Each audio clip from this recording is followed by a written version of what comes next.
Sir body को सबसे पहले इस आदमी ने देखा था। ये यहाँ कचरा बीनने के लिए आया था। तब उसकी नज़र अचानक से इस पायल चौधरी की कटी हुई लाश पे गिरी और घबरा के इसने कंट्रोल रूम फ़ोन करके बता दिया। लाश तो पायल चौधरी की ही है। बड़ी बेरहमी से कत्ल किया गया। दामिनी सर, बॉडी को एग्जामिन करो, चेक करो जरा सेक्सुअल असॉल्ट तो नहीं। सर।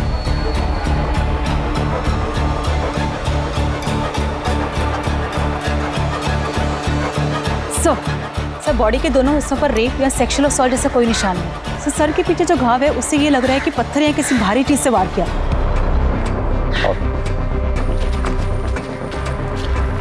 पहले भी कई बार हमें डेड बॉडीज टुकड़ों में मिली, लेकिन इस बार पता नहीं क्यों अजीब लग रहा है। बॉडी को पोस्टमार्टम के लिए भेजो। सर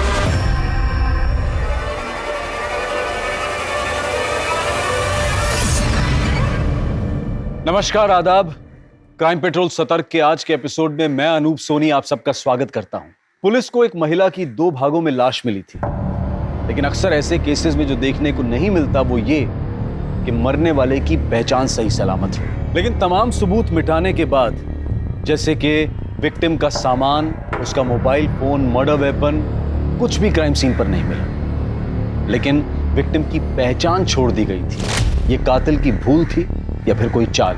जिसका कत्ल हुआ वो एक मशहूर डांसर पायल चौधरी थी, जो कि दिल्ली, यूपी और बिहार में प्राइवेट पार्टीज में, इवेंट्स में और शादी ब्याह में परफॉर्म किया करती थी। आखिर पायल को इतनी बेरहमी और इतनी दरिंदगी से किसने और क्यों मारा? इस सच को जानने की कोशिश में ये केस ऐसा घूमा कि पुलिस के लिए इसे सॉल्व करना एक बहुत बड़ा चैलेंज बन चुका था।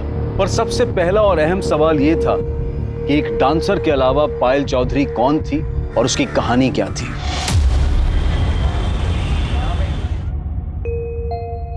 माँ, ये लो मिठाई खाओ। मिठाई? अरे मिठाई किस खुशी में? अरे माँ, अब खाओ तो। बता तो सही। तुम भी खाओ। पर खाओ ना। अरे अब तो बता। वो क्या है ना, मैं ब्याह कर रही हूँ। किससे?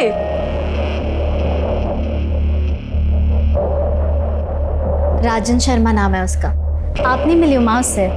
कुछ महीनों पहले मैं डांस इवेंट में मिली थी उससे। छोरी बुरा ना माने तो एक बात कहूँ, भले घर का लड़का थारे जैसी नाचने गाने वाली के साथ ब्याह क्यों करेगा? और यो बता, तू ब्याह करके जो घर छोड़ के चली जावेगी, हाँ? तो यूं घर कौन संभालेगा? आप लोग ना जानते हो उसे। पायल का सारा काम मैं संभालती हूँ। मैं मिल चुकी हूँ उससे, अच्छा आदमी है। और नाचने वाली की गाली किसे दे रहे हो?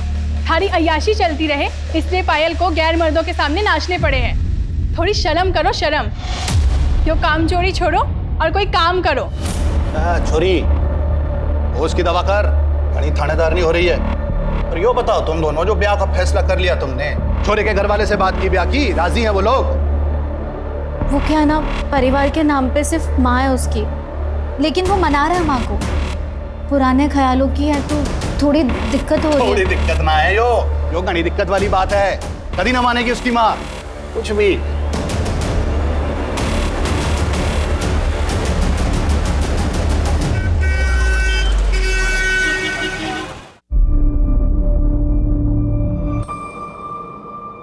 क्या हुआ? माँ, राजन की माँ ने हमारी शादी से मना कर दिया। उन्होंने राजन को बोला कि अगर तुम्हें शादी करनी है तो करो, लेकिन हमारी शादी में उनकी तरफ से कोई नहीं आएगा। अब मुझे नहीं लगता कि वो मुझे कभी भी बहू बनाएगी। माँ, मुझे नहीं समझ में आ रहा, मैं क्या करूँ? तो राजन पे भरोसा करे? हाँ। तो फिर कर ले ब्याह। और रही माँ की बात, तो देर सवेर वो मान ही जाएगी। मेरी छोरी से ज्यादा दिन कोई नाराज रह ना सके। मेरी छोरी है इतनी अच्छी। और जो ना माने है ना, तुम मन ने बुला लियो। मारूंगी उस बुड्ढी को 2 मुक्के और वो खुद ही लाइन पे आ जाएगी।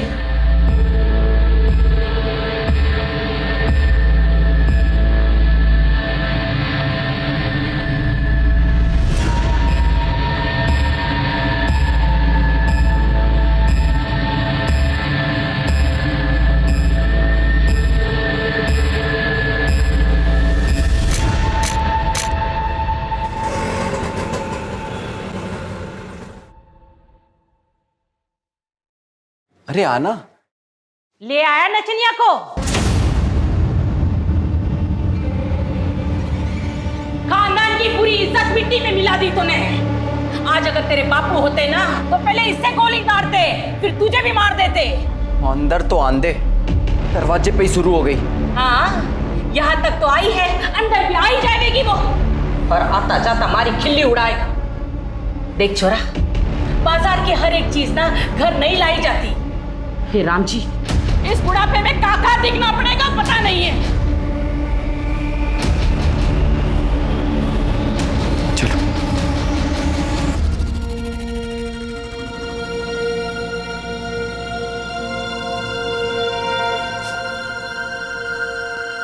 क्या होया? मेरी वजह से आपको कितना कुछ सुनना पड़ा। माँ भी आपसे नाराज हो गई ना। तो क्या हुआ? शादी हुई हमारी, अब तो जिंदगी भर साथ में रहना है, एक दूसरे का सुख दुख बांटना है। और माँ की चिंता तू ना कर, उन्हें मैं संभाल लूंगा, धीरे धीरे सब ठीक हो जाएगा।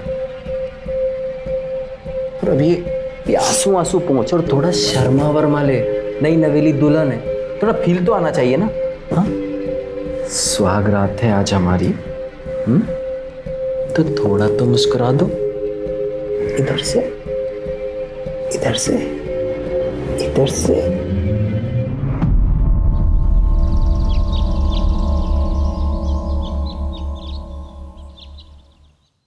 ये लीजिए आपका वॉलेट। पायल, आज मंदिर में कीर्तन है, मोहल्ले की सारी औरतें आएंगी, माँ भी जाएंगी, तुम भी चले जाना, माँ को अच्छा लगेगा। लेकिन राजन, मैं कैसे जा सकती हूँ? मेरा तो शाम को इवेंट है, मैं इवेंट नहीं कैंसिल कर सकती। इवेंट में जाना माँ को खुश रखने से ज़्यादा जरूरी है क्या? ये कैसी बात कर रहे हो तुम? तुम्हें तो शुरू से पता है ना कि मैं डांसर हूँ। तुम खुद मेरे डांस के फैन थे।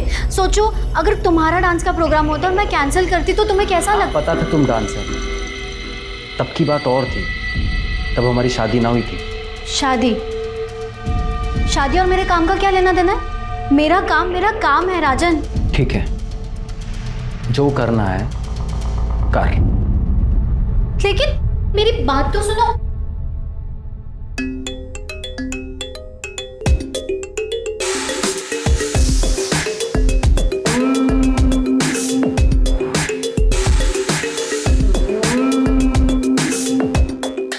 वाह पायल, वाह।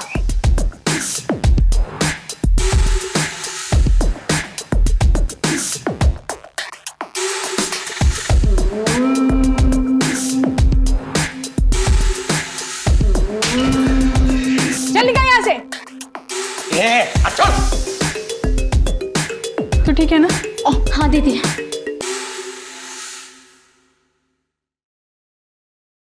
माँ जी,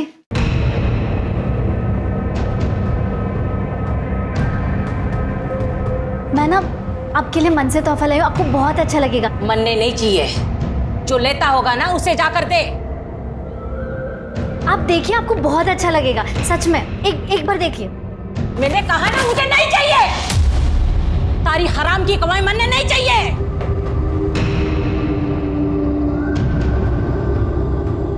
मैं क्या बोल रही हूँ, आप बात कीजिए ना माँ जी से, प्लीज। सही कह रही है माँ, तू हमें कोई गिफ्ट देना ही चाहती है तो यो डांस वांस छोड़ के अपना घर संभाल। ये क्या बोल रहे हैं आप?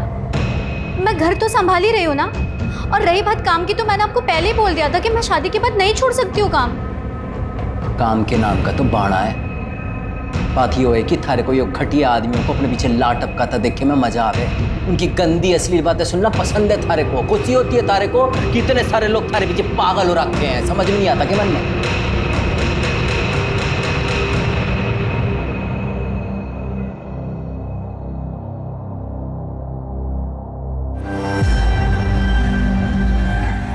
अच्छा हुआ जो ये अपने से गई। अब तू देख, मैं तेरे लिए कैसे खानदानी और सुशील बहू लाती हूँ, पूरी बिरादरी देखती रह जाएगी। राजेश शर्मा से तलाक लेने के बाद पायल वापस अपने घर लौट गई थी, लेकिन सर पायल का बाप बसे सर पायल की शादी से खुश नहीं था। इनफैक्ट वो तो शादी में शरीक तक नहीं हुआ। इसीलिए पायल जब वापस उसके घर चली गई तो उसका बाप उसे दिन रात सुनाते रहता था, काफी परेशान किया था। इसलिए पायल ने अपना एक अलग घर ले लिया। तो अपनी छोटी बहन अलका, जो उसकी मैनेजर भी है, उसके साथ वहाँ शिफ्ट हो गई। सर कुछ दिनों बाद सुधा अनीश को लेकर पायल के साथ उनके घर शिफ्ट हो गई। सर सुधा पायल और अलका की सौतेली माँ है। सगी माँ का देहांत काफी साल पहले हो चुका था और लोगों का ये कहना है कि बेसेसर उस पर बहुत ही अत्याचार करता था, इसीलिए उसका देहांत हुआ। और उनका भाई अनीश? सर अनीश अलका और पायल का सौतेला भाई और सुधा और बेसेसर का बेटा। पर अनीश का अपनी बहनों से बहुत अच्छा रिश्ता है। मिश्रा, पायल की फैमिली को इन्फॉर्म किया? हम उन्हें लोकेट करने की कोशिश कर रहे हैं। सर पायल चौधरी की पीएम रिपोर्ट। सर कल बॉडी के जो 2 हिस्से हमें मिले थे वो 2 अलग अलग लोगों के हैं। ऊपरी हिस्सा तो पायल चौधरी का ही है, लेकिन निचला हिस्सा किसी और का है। उसका मतलब बॉडी को देखकर जो अजीब हमें लग रहा था वो यही बात है। एक नहीं 2 मर्डर हुए। अब पता ये करना है कि दूसरी लड़की कौन है जिसका मर्डर हुआ। सर पोस्टमार्टम रिपोर्ट के मुताबिक ये दोनों मर्डर्स कल शाम 6 और 8 के बीच हुए। और सर पायल की मौत सर के पीछे किसी पत्थर के वार की वजह से हुई। सर के पीछे एक घाव मिला है जिसमें सूखा हुआ खून है और सर पत्थर के कुछ पार्टिकल्स भी मिले। मिश्रा, हमें जल्द से जल्द ये डबल मर्डर केस सॉल्व करना होगा। पता लगाना होगा ये दूसरी लड़की कौन है जिसका मर्डर हुआ। इन बॉडी के हिस्सों को डीएनए टेस्ट के लिए भेजो। सर एक सेकंड।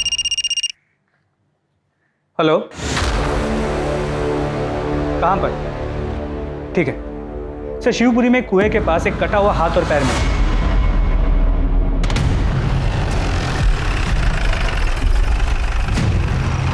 सर यहाँ सिर्फ ये हाथ और एक पैर मिला है, बाकी बॉडी पार्ट्स के लिए हम लोग आसपास चेक कर रहे हैं। हाथ पैर देख के तो यही लग रहा है ये किसी औरत के हैं। इन्हें पोस्टमार्टम के लिए भिजवाओ। आसपास अच्छी तरह से सर्च करो, शायद फेंकने वाले का कोई सुराग नहीं। सर दामिनी, तुम इस पार्ट को चेक करो। हेलो, ठीक है, मुझे एड्रेस मैसेज कर दो। सर पायल चौधरी का एड्रेस मिल गया।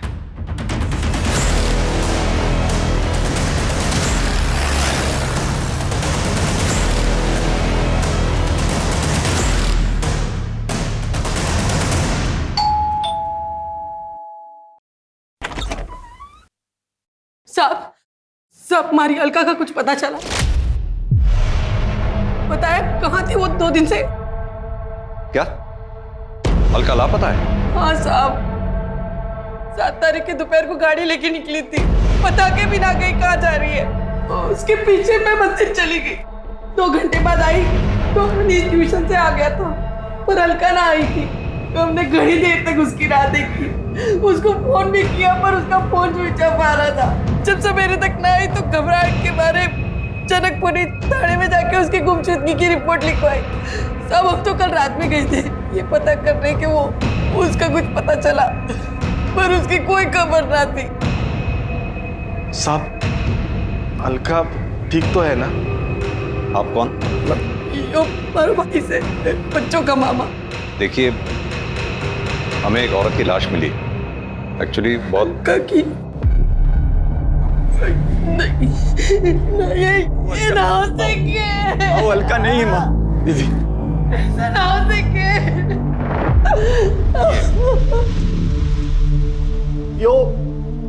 ये तो पायल है।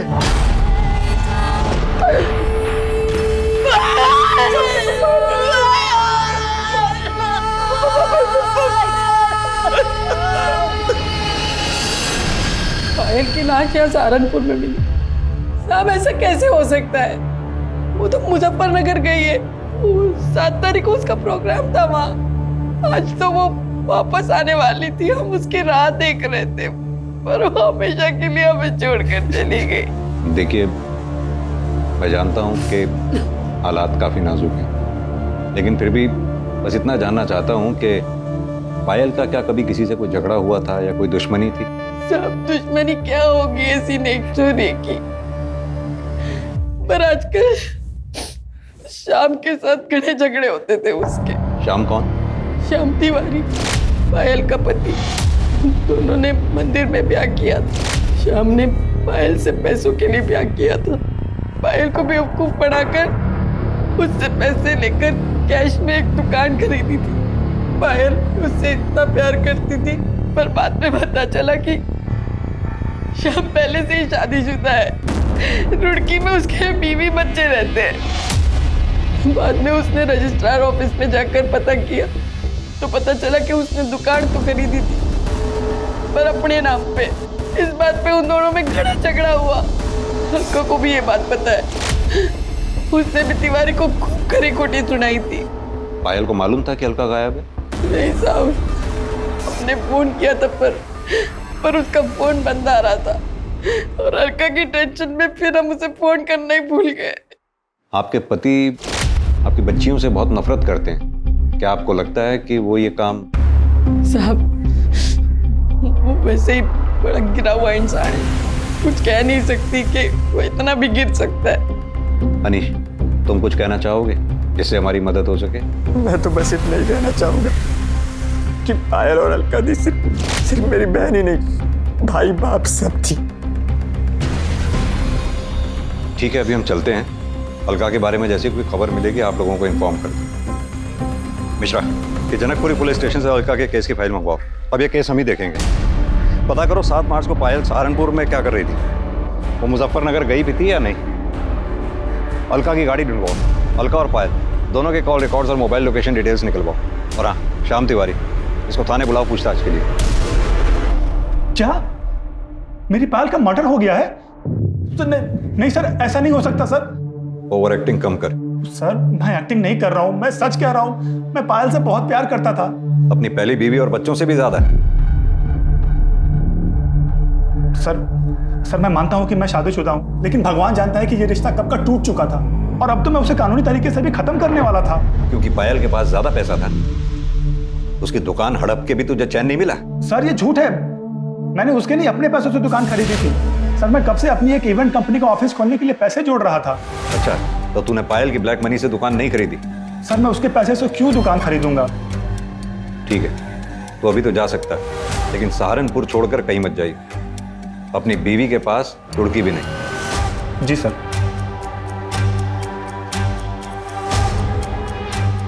मिश्रा, पता करो ये श्याम तिवारी ने जो कहानी सुनाई है इसमें कितनी सच्चाई है। इसके call record, mobile location detail सब निकलवाओ।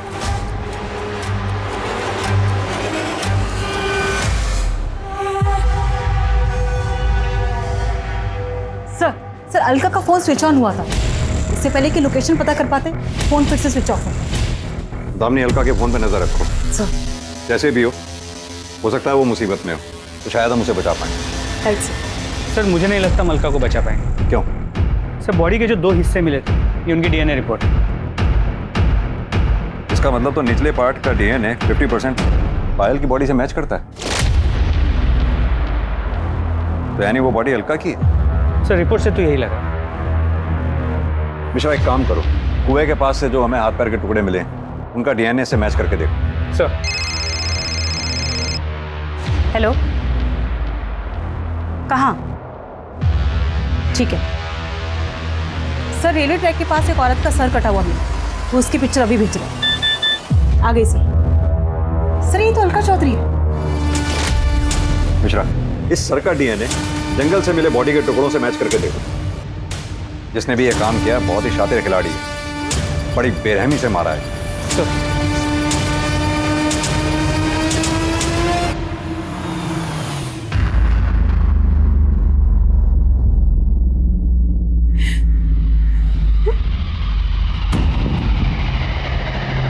आंटी जी,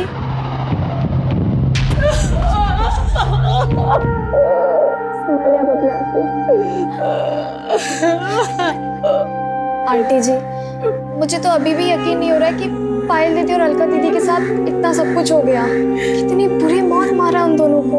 आंटी जी, संभाल लो अपने आप को, सब सही हो जाएगा। दीदी, कसम खाता हूँ तुम दोनों की कि ये जिसने भी तुम्हारे साथ किया है ना, छोड़ूंगा नहीं उसे। अनीश, जो होना था वो हो गया। हट, अकेला छोड़ दे मुझे।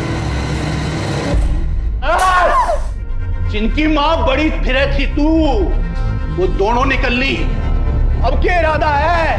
क्या करेगी? क्या करेगी आप? जी, क्या छोड़ बनना है? बड़ी बड़ी माँ बने घूमे थी दोनों की। भगवान ने सजा दे दी थारी दोनों छोरियों को। बाप ने अकेला छोड़ के आई थी मरने के लिए।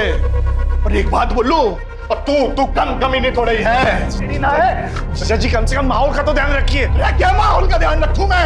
अरे बेटा जैसी करनी वैसी भरनी।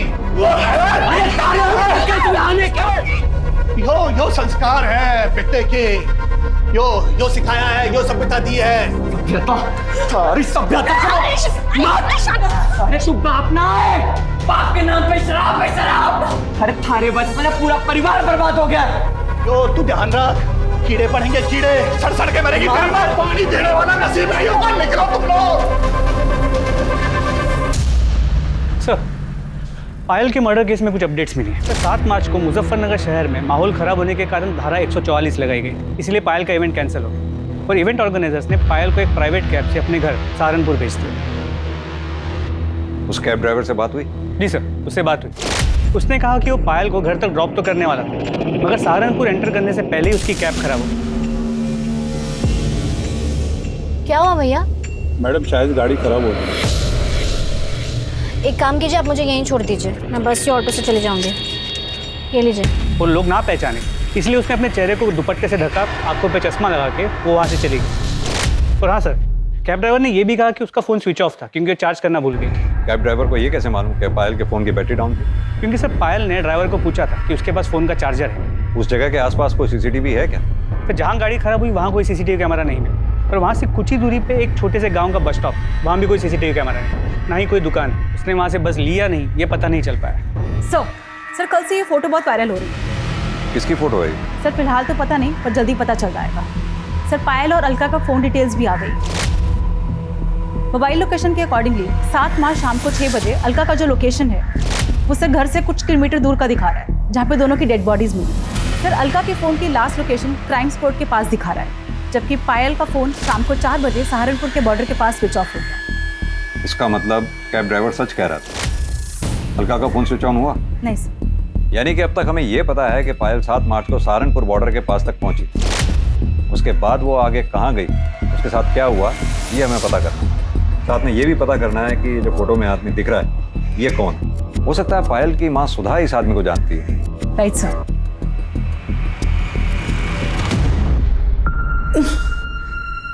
ये तो रतन सेठ है, मैं तो इसे घना भला आदमी समझती हूँ। पायल ने घना काम किया है इनके लिए, पर उसने कभी बताया ना कि ये इतना घिनौना काम भी कर सके। कहाँ मिलेगा ये रतन सेठ? मिलना तो अपने गुलमोहर सर्कल वाले ऑफिस में चाहिए, बैठते वहीं हैं।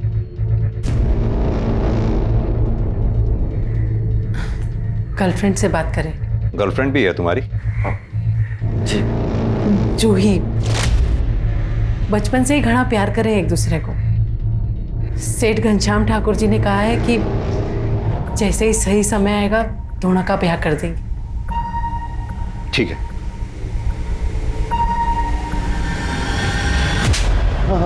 साहब मैं सच बोल रहा हूँ साहब। अरे जबरदस्ती तो क्या, मैंने पायल को हाथ तक नहीं लगाया साहब। अच्छा, ये फोटो क्या शौक के लिए खिंचवाए थे? साहब ये फोटो की तो मैं क्या बात करूं, इसने तो मेरी जिंदगी बर्बाद कर दी है। मतलब? मैंने पायल के साथ में बहुत काम किया है, उसके साथ सोने के सपने देखता था, लेकिन सब होश में कभी मुझे उसके पास जाने की हिम्मत ही नहीं हुई। वो किसी को अपने पास भटकने ही नहीं देती। एक दिन जैसे ही काम खत्म हुआ तो पेमेंट लेने मेरे कमरे में आई। आओ पायल आओ, बैठो। अरे भाई आज तो तूने कमाल ही कर दिया, लोग तुम्हारे दीवाने हो गए। मुझसे तेरा नंबर मांग रहे थे और मुंह मांगी कीमत देने के लिए भी तैयार है लोग। नहीं सेठ जी, मुझे एक्स्ट्रा पैसे नहीं चाहिए, बस मुझे मेरे काम के पैसे दे दीजिए। बस अभी लेके आया, तब तक तू बैठ, मैं तेरे लिए जूस लेके आया। बैठ।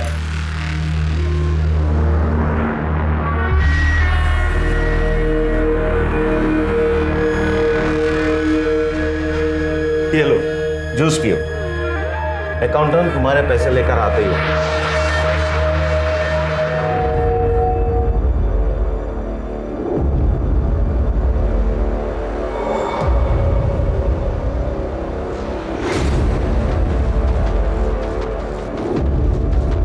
पायल, पायल, पायल,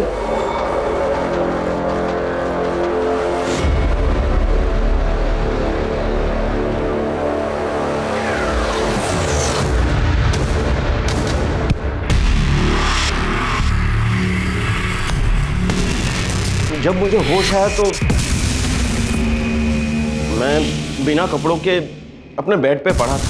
पायल आसपास कहीं नजर नहीं आ रही, तो मैं डर गया कि कहीं वो किसी को बता तो नहीं देगी, पुलिस में तो नहीं चली जाएगी। साहब फिर मैंने अपना फोन देखा तो देखा कि उसमें ये फोटो भी थी और एक मैसेज भी था कि 2 लाख रुपया दे दो वरना ये फोटो पुलिस के पास चली जाएगी। किसने भेजा था वो मैसेज और फोटो? साहब अलका ने, उसी ने मेरे सर पे मारा था जिसके वजह से मैं बेहोश हो गया था। अब तक 15 लाख रुपया ले चुकी है सर इस फोटो के ऊपर। अब और पैसे ना देने पड़े इसलिए अलका को मार दिया। पायल के साथ सोने का ख्वाब पूरा नहीं हुआ, पायल को मार दिया। नहीं सर, नहीं सर, मैंने ऐसा कुछ नहीं किया। मैं किसी को क्या मारूंगा, मैं तो एक शरीफ आदमी हूँ। मिश्रा, इसे तब तक रखो जब तक ये केस सॉल्व ना हो जाए। इसके call records, mobile location details सब निकलवाओ। अच्छी तरह से तोड़ाई करो इसकी। नहीं सर, अरे सर। डीएनए रिपोर्ट से यह साबित हो गया कि कुएं में मिला पैर पायल का था, जबकि कुएं में मिला हाथ और रेलवे पटरी के पास मिला सर अलका के शरीर के हिस्से थे। पुलिस के पास इस केस से जुड़ी कई जानकारियां थी, लेकिन फिर भी ये केस अनसुलझा था। और तभी अलका का फोन स्विच ऑन हुआ और पुलिस उस तक पहुंचने में कामयाब हुई जिसके पास अलका का फोन था। ये एक 15-16 साल का लड़का था जिसे अलका का फोन उस खेत से कुछ ही दूरी पर मिला था जहां दोनों बहनों की लाश मिली थी। इसी ने पायल और रतन की फोटो को अपने दोस्तों को भेजा था और फिर उन दोस्तों ने इस फोटो को आगे भेजकर वायरल किया। अलका के फोन की स्कैनिंग के बाद यह साफ हो गया कि रतन सच बोल रहा है। फोटो और मैसेज अलका ने ही भेजे थे और वो रतन को ब्लैकमेल कर रही थी। लेकिन तब भी इससे यह साबित नहीं होता कि रतन ने अलका और पायल का कत्ल नहीं किया था, बल्कि शक अब और गहरा हो चुका था। लेकिन यह साफ था कि दोनों बहनों का कत्ल एक ही समय एक ही जगह पर किया गया था, लेकिन उनके शरीर के हिस्से पुलिस को कंफ्यूज करने के लिए अलग अलग जगह फेंक दिए गए थे। 2 जवान लड़कियों का कत्ल करके उनके शरीर के टुकड़े करना इतना आसान काम नहीं था। लेकिन सवाल यह था कि यह किया किसने था, श्याम, रतन या फिर कोई और था इन दिल दहला देने वाली दर्दनाक हत्याओं के पीछे। सर, अलका की कार सहारनपुर के बाहर हरियाणा बॉर्डर के पास मिली, जहां उसे स्क्रैप करने के लिए छुपाया गया था। मतलब जिसका भी एक काम है, काफी शातिर है, नहीं चाहता था कि गाड़ी हमें मिले। गाड़ी फॉरेंसिक के लिए भेजो। जी सर। रतन सेठ के स्टेटमेंट को क्रॉस वेरीफाई किया? जी सर। जैसे उसने बयान दिया था 6 से 8 मार्च के बीच वो दिल्ली में कॉन्फ्रेंस के लिए गया हुआ था। उस दौरान उसकी मोबाइल की लोकेशन भी दिल्ली की है और कॉन्फ्रेंस में आए कुछ लोगों को मैंने ट्रैक किया, उनसे बात की। उन्होंने कंफर्म किया कि उस दौरान रतन कॉन्फ्रेंस में ही थे। हो सकता है उसने एक काम सुपारी देकर करवाया हो। सर पॉसिबल तो है, लेकिन उसके कॉल रिकॉर्ड से ऐसी कोई बात सामने नहीं आई। सर शाम की बैंक डिटेल्स आ गई। सर उससे तो ये पता चला है कि दुकान खरीदने से पहले उसने बैंक से काफ़ी भारी रकम उधार ली थी। सर इससे तो ये लग रहा है कि वो सच बोल रहा है। सर इसके अलावा और कोई इन्फॉर्मेशन नहीं मिली। मिश्रा, पायल के बाप बसी सर, इसके बारे में पता किया मर्डर के वक्त वो कहाँ था? जी सर, 7 मार्च को शाम से ही वो एक देसी ठेके में बैठे उधार की दारू पी रहा था। वहाँ काम करने वाले कुछ लोगों से मैंने बात की, वो वही था। और हाँ सर, पायल के पहले पति राजन के बारे में पता किया। राजन का और उसकी माँ का पायल और अलका से मार्केट में झगड़ा हुआ था, जिस दौरान अलका ने राजन की माँ का सर फोड़ दिया और राजन ने उन्हें धमकी दी थी कि वो उन्हें देख लेगा। और राजन की मोबाइल की लोकेशन उस शाम उसी एरिया की है जहाँ हमें दोनों बॉडीज मिली थी। हो सकता है इस कांड को अंजाम राजन ने ही दिया हो। सर जी, मैंने किसी को नहीं मारा, उल्टा पायल और अलका झगड़े को इस लेवल तक ले गई थी, वरना मैं तो उनके मुंह तक ना लगता। क्या हुआ, कितना टाइम लगेगा दीदी? अरे 2 मिनट रुको, पता नहीं क्या हो गया। पाउडर लिपस्टिक को घर चली नचनिया, पता नहीं आज किसका घर बर्बाद। क्या बोली तू? हाँ, हमारी बहन का घर तोड़ दिया। कुछ तो शर्म कर बुढ़िया, भगवान को क्या मुंह दिखाएगी? देखो भगवान की बातें कौन कर रहा है। पूजा पाठ का नौटंकी करती है और कमीन पंती नहीं छोड़ती है। तुझे तो अलका, ये बकवास कर रही है? औकात में रहे वरना क्या? टूट जा हमारी घर और गृहस्थी। अब मुझे कोई डर नहीं है। और क्यों सुनो मैं तुम्हारी और तुम्हारी माँ की बकवास? हमारी घर गृहस्थी हमारी माँ की वजह से ना टूटी है। थारे को ये घर गृहस्थी से ज्यादा अपना नाच गाना पसंद था। अच्छा, तो ये बात नहीं थी तेरे लिए? तुझे पता नहीं था कि ये क्या काम करती है? तब मारे छोरे ने ये सोचा था कि ये कीचड़ मारे घर में आकर पवित्र हो जाएगी। इसे एक आदमी से थोड़ी ना पेट भरता है। छोड़ूंगा नहीं तेरे को, जान से मार दूंगा दोनों को। जा। इसके बाद मैं सीधा अपनी माँ को लेकर डॉक्टर के पास गया। 3 टांके आए थे माँ को। और तभी तूने तय कर लिया पायल और अलका को मारने का। देखिए सर जी, मैं मानता हूँ कि मैं उस एरिया में था, पर मैं वहाँ अपने फैमिली डॉक्टर से अपनी माँ की दवाइयाँ लेने गया था। आप चाहो तो पता कर लो। वो तो हम पता कर ही लेंगे। अभी तो तू जा सकता है, लेकिन सहारनपुर छोड़कर कहीं मत जाइए। सर, फोरेंसिक टीम ने बताया कि गाड़ी में कोई फिंगरप्रिंट्स नहीं मिले और जो भी खून के ट्रेसेस मिले वो दोनों बहन अलका और पायल के ही। यानी कि पायल और अलका का मर्डर हो सकता है कि गाड़ी में ही हुआ हो सकता है फिंगरप्रिंट्स जानबूझ के मिटाए गए। किसका काम हो सकता है? सर, ये शाम के phone record. Sir, call records के मुताबिक मर्डर के 2 दिन पहले इस शाम ने एक सुपारी के साथ गफूर को कांटेक्ट किया। पर सर, ये लोकेशन डिटेल्स के मुताबिक जिस दिन दोनों बहनों का मर्डर हुआ, शाम का फ़ोन रुड़की से सहारनपुर के बाहर आके रुका और फिर वहाँ से पायल के घर की तरफ मूव हुई और फिर पायल के घर से वापस रुड़की की तरफ गया, मगर अलग रास्ते से। मिश्रा, कि पायल की गाड़ी भी तो सहारनपुर बॉर्डर के आसपास ही खराब हुई थी। जी sir. Sir sir sir sir मत मारो सर सर सर सर बता रहा sir sir sir sir sir sir plan तो ये था कि जब 9 मार्च को पायल मुजफ्फरनगर से सहारनपुर आएगी ना, तभी उसका काम तमाम कर दूंगा और उसी दिन अलका को भी मार दूंगा। लेकिन सर, अचानक से पता चला कि पायल का इवेंट ही कैंसिल हो गया। मैंने बहुत देर तक हाईवे पे उसका इंतजार किया, फिर देखा कि अचानक से उसकी गाड़ी खराब हो गई और वो पैदल जाने लगी। वहां बस स्टॉप पर और लोग भी थे, इसलिए मैंने गफूर को वेट करने को कहा। फिर अचानक पायल का दुपट्टा सरक गया और लोगों ने उसे पहचान लिया और लोग भी वहां पर आ गए। सबने उसे घेर लिया। क्या करें अब? फिर एक लड़का मोटरसाइकिल पर आया और पायल उसके साथ चली गई।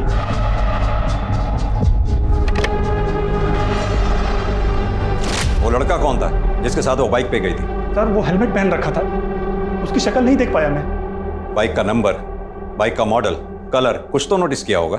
सर, मैं तो उसको मारने के चक्कर में गया था, इतना ध्यान ही नहीं गया मेरा। कहानी सुना रहा है तू हमें? सर, मैं सच कह रहा हूं, मैं उसके पीछे तक भी गया था, काफी देर तक उसका पीछा किया।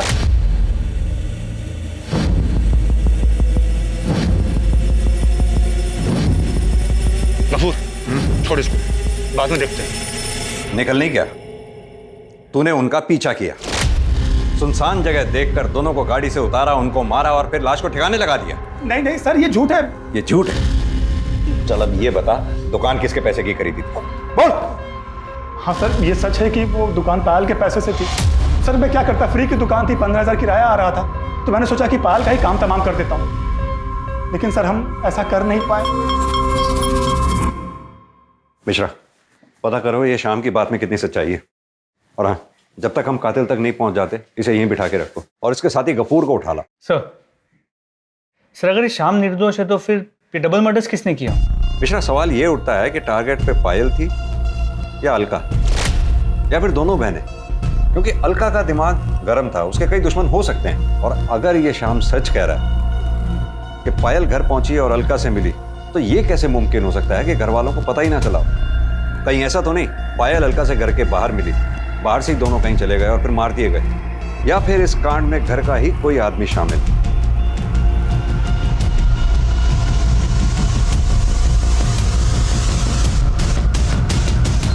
तो श्याम तिवारी सही कह रहा था, अलका के एक नहीं कई दुश्मन। पायल जहां भी परफॉर्म करती थी, लोग उसे छेड़ते थे और अलका उनका मुंह तोड़ जवाब देती थी।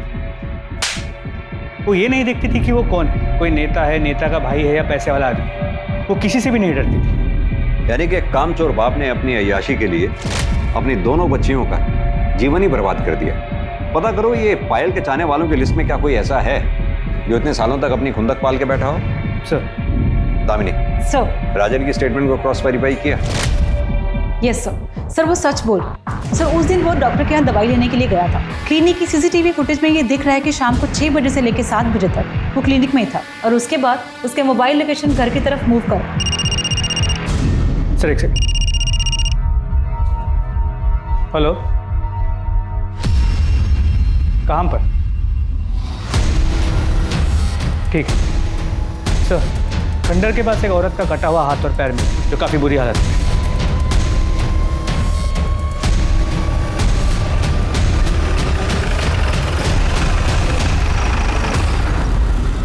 पायल की बॉडी का ऊपरी हिस्सा और अलका की बॉडी का निचला हिस्सा हमें यहाँ मिला। इसका मतलब दोनों बहनों को यहाँ गाड़ी से उतारा गया और मारा गया। जाहिर सी बात है, ये स्पॉट उनके घर के रास्ते में ही पड़ता है। अब या तो कातिल उनका पहले से पीछा कर रहा था, जिसने यहाँ पहुंचकर गाड़ी को रुकवाया, दोनों बहनों को उतारा और कत्ल किया, या फिर वो कातिल बीच रास्ते में उन्हें मिला, जिसे उन दोनों बहनों ने अपनी गाड़ी में बिठाया। अब अगर गाड़ी में बिठाया है तो या तो कातिल उनका जानने वाला होगा, दोस्त होगा, या फिर परिवार का कोई सदस्य होगा, जिसने यहाँ पहुंचकर उन दोनों को गाड़ी से उतारा और कत्ल किया।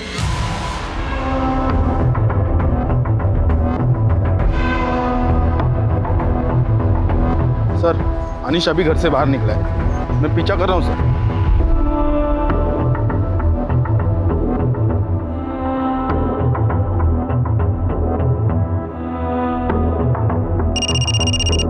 हाँ पांडे, वो जवाहर नगर के दूसरी नंबर गली के आखिरी मकान में घुसा है सर उस तरफ।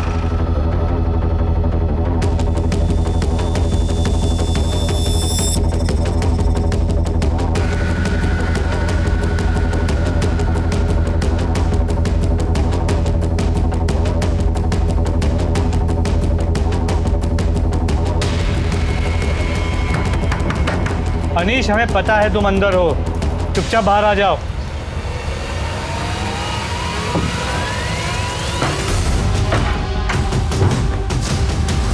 अंदर चेक करो।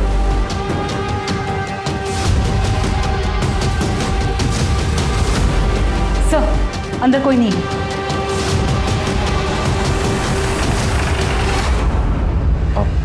जवाहर नगर में गया था, पर हुआ क्या?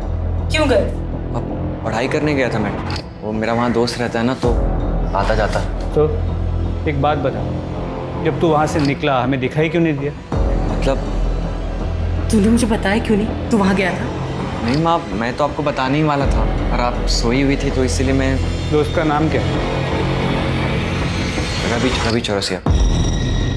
अचानक पूरा केस घूम गया। इन्वेस्टिगेशन के प्राइम सस्पेक्ट अनीश और उसका दोस्त रवि चौरसिया बन चुके थे। अनीश के कॉल डिटेल्स और मोबाइल लोकेशन से यह साफ हो गया कि अनीश अक्सर अपने दोस्त रवि चौरसिया के घर जाता था और दोनों रोज बात करते थे। लेकिन रवि की मोबाइल लोकेशन ने उसे बड़ा सस्पेक्ट बना दिया था। रवि के इर्द गिर्द सब कुछ संदिग्ध था। जैसे कि उस शाम जब अनीश रवि के घर पहुंचा था, तब रवि की मोबाइल लोकेशन के मुताबिक वो घर पर ही था। उसके बाद से रवि का मोबाइल फोन स्विच ऑफ आ रहा था और वो गायब था। इतना ही नहीं, उसका मोबाइल फोन उस बस स्टैंड पर भी मौजूद था जहां से पायल ने लिफ्ट ली थी। और बस स्टैंड पर लोगों के पहचाने जाने के बाद यह तय हो गया कि रवि ही वो लड़का था जिसने 7 मार्च की शाम को पायल को अपनी मोटरसाइकिल पर लिफ्ट दी थी और उसे घर छोड़ा था। वो रवि ही था जिसने 7 मार्च की शाम को अलका और पायल को जिंदा देखा था। इन सभी जानकारियों के बाद पुलिस को लगने लगा था कि पायल और अलका के कत्ल में अनीश और रवि का हाथ हो सकता है। इस केस को हल करने के लिए रवि अब एक अहम कड़ी था।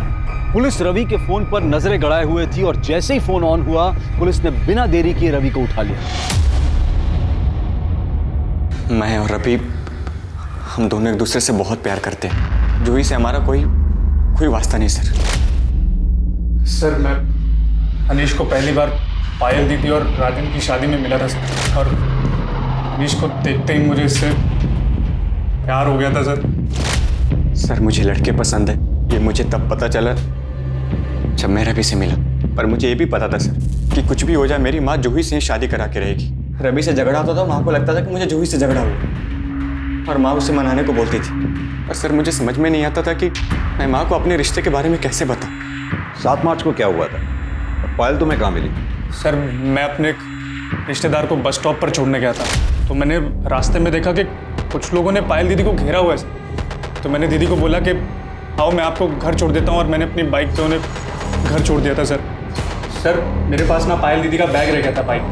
मैंने सोचा मैं वापस कर देता। जैसे ही मैं उनके घर के पास पहुँचा तो मैंने देखा वो कार में कहीं बैठकर जा रही थी, और फिर मैंने उनका पीछा किया।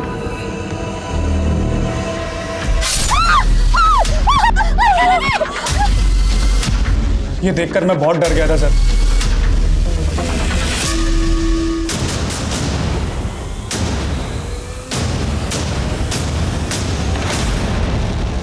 क्यों मारा उन दोनों को? मैंने सोच लिया था कि मैं उस लड़का को जिंदा ना छोड़ूं। फिर पायल 2 दिन के लिए बाहर गई थी, यही मौका था। हमने सोचा कि बहाने से उसे मंदिर ले जाते हैं और वहीं मार देते हैं, पर फिर पायल वापस आ गई। अरे पायल, शुक्र है भगवान का तू आ गई। नहीं तो जान ही सूख गई थी जब ऑर्गेनाइजर ने बताया था कि तू काफी देर पहले निकल गई। अरे पायल, तू तो 9 तारीख को आने वाली थी, फिर? अरे माँ, मैं बताना भूल गई, वो इसका प्रोग्राम कैंसिल हो गया। चल अब आई गई है तो हमारे साथ मंदिर चल, घर में अकेले क्या करेगी? अच्छा ठीक है, मैं बैग रख के आती हूँ। हाँ? तो मैंने और भाई ने तय किया कि हम उन दोनों को मार देते हैं। पता नहीं फिर ऐसा मौका मिले ना मिले। जब गाड़ी सुनसान जगह पर पहुंची तो मैंने बहाना बनाया, मैं बस 2 मिनट। हाँ माँ।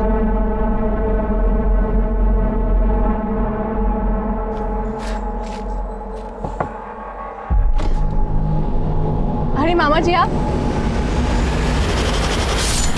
मैंने अलका की बात सुन ली थी। वो अनीश और रवि को भगाने की तैयारी कर रही थी, जहाँ वो अपनी मर्जी से रह सके। जूही और अनीश के ब्याह के कितने सारे सपने देखे थे मैंने। वो अलका और एक छोरी की बुद्धि भ्रष्ट करने पर तुली हुई थी।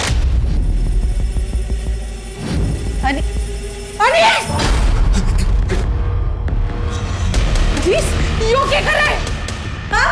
इतनी सुथरी गर्लफ्रेंड है थारी, फिर यो? माँ हमारी गर्लफ्रेंड ना है। हाँ आंटी आप। तू तो रहने दे सुनने सुनाने की बातें। निकाल से। माँ, इतना हल्ला क्यों मचा रही है? गलत क्या है इसमें? अनीश अगर इसमें खुश है तो इसे खुश रहने दे। तू इसकी तरफदारी कर रही है? अच्छा, अब समझी। थारे को ये सब पहले से मालूम था। यो थारा दोस्त है। अरे तूने इतना भी ना सोचा कि अपने दोस्त के खातिर अपने भाई की जिंदगी खराब कर रही है? माँ, इतना नाटक करने की ना जरूरत ना है, सब समझ रही हूँ मैं। अनीश की बात माननी पड़ी और जूही और अनीश की अगर शादी नहीं हुई तो थारा लखपति बनने का सपना टूट जाएगा। मारे जीते जी ये ना हो सके है कि हमारा चोरा किसी चोरे से ब्याह करे। माँ, हम उनकी लाशों को घसीटकर जंगल में ले गए। भाई ने उनके शरीर के टुकड़े टुकड़े कर दिए। पायल का फोन कहाँ है? वो मैंने लाश के टुकड़ों के साथ जंगल में फेंक दिया। अलका वही फोन ढूंढा पर नहीं मिला। फिर बहुत अंधेरा हो रहा था तो ढूंढना छोड़ दिया और निकल गया वहां से। मारना तो हम सिर्फ अलका को चाहते थे। पायल तो सीधी थी, उसे तो हम बाद में भी देख लेते। लेकिन कहते हैं ना, जिसकी मौत जहां लिखी होती वो वहां अपने आप पहुंच जाता है। ऐसा कहा जाता है कि जब कोई किसी के साथ अच्छा करता है तो उसका फल भी अच्छा ही मिलता है। लेकिन इस केस में उल्टा हुआ। जिस अलका और पायल ने अपनी सौतेली माँ और सौतेले बेटे अनीश को ऐशो आराम और इज्जत की जिंदगी मुहैया करवाई, उसी सौतेली माँ ने अपने बेटे की भलाई सोचकर बेटियों की जान ले ली। ये केस एक सबक है कि अपराध और आपराधिक मानसिकता किसी के अंदर भी विकसित हो सकती है और अपराध घर या बाहर कहीं भी पनप सकता है। देखते हैं हमारे आज के एपिसोड की दूसरी कहानी। मैं भी वही हूँ जिनके इंसाफ के लिए कभी कैंडल मार्च हुए थे। उनकी आवाज़ उठाने के लिए हम सब ने अपनी चुप्पी तोड़ी थी, पर मेरे लिए ना धरना है ना आशा की कोई आँच जली। क्या मुझे कभी इंसाफ नहीं मिलेगा?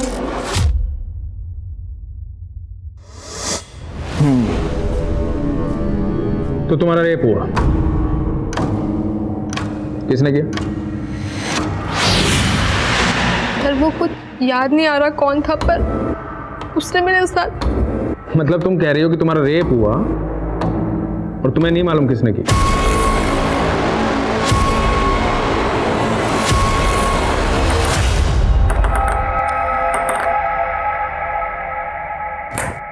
नमस्कार, आदाब। क्राइम पेट्रोल सतर्क के आज के एपिसोड में मैं अनूप सोनी आप सबका स्वागत करता हूं। यह घटना एक लड़की की जिंदगी की बहुत ही भयानक और विचित्र रात से जुड़ी थी।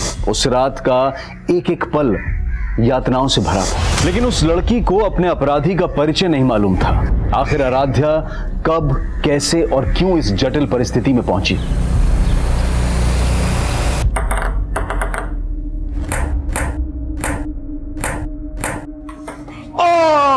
And Aradhya, you win the game. Nice shot. ए नहीं ना, क्या कर रही हो तुम? थोड़ा एनर्जी रखो ना।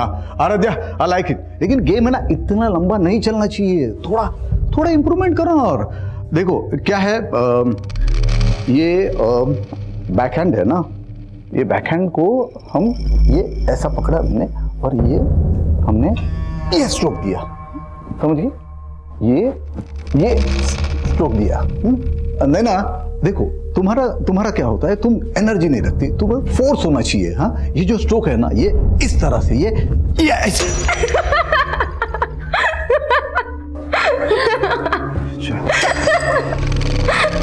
ओके ठीक, आज प्रैक्टिस यही खत्म करते हैं, कल फिर मिलते प्रैक्टिस पे। चल आराध्या, आज पार्टी करते हैं। जाम से जाम टकरा के मैं अपनी हार और तू अपनी जीत सेलिब्रेट करते हैं। अच्छा, जाम से जाम टकराएंगे ना तो लीवर जाम हो जाएगा। फिटनेस पर ध्यान नहीं देना तुझे। आराध्या, क्या हुआ?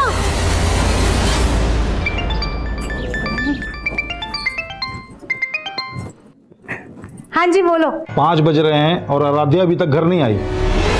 अच्छा, तो आपके बेटे ने आराध्या की आपको सारी खबर दे दी? हाँ तो भाई है तो फिक्र तो होगी ना उसको। और तुमने माँ हो के क्या किया, उल्टा उसको क्लब का मेंबर बनवा दिया, और तब से पैर नहीं टिकते उसके घर पे। अरे भगवान ने इतनी टैलेंटेड बच्ची दी है तो ऊपर वाले का शुक्रिया अदा करो, और ये रोक टोकना अच्छी बात नहीं है। तो अब कहाँ पे झंडे गाड़ रही है? देखो, लीवर की फिक्र होना तो ठीक है, लेकिन दिल का भी ख्याल रखना चाहिए। मौसम देखो यार कितना अच्छा है।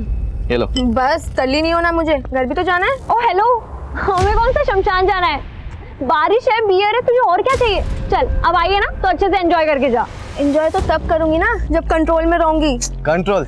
अरे मैं हूँ ना, मैं करता हूँ तुझे कंट्रोल। नहीं पीना यार, प्लीज। आजा। सुपर हीरो तो होगा नहीं जो ये छत से कूदने के जीन्स आ गए तेरे अंदर हैं? चिल कर यार, मैं तो बस ये कह रहा था कि ये रिस्की खेल बंद कर एंड हैव सम फन। चल देख।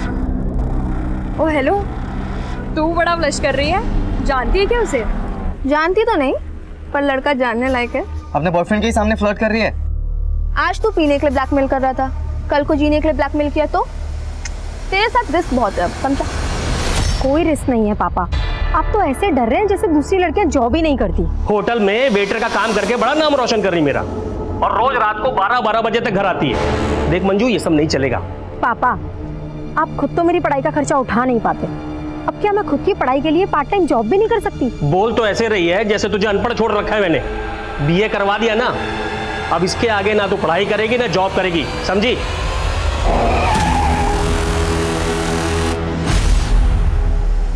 ये लड़की मेरी नाक कटवाएगी एक दिन।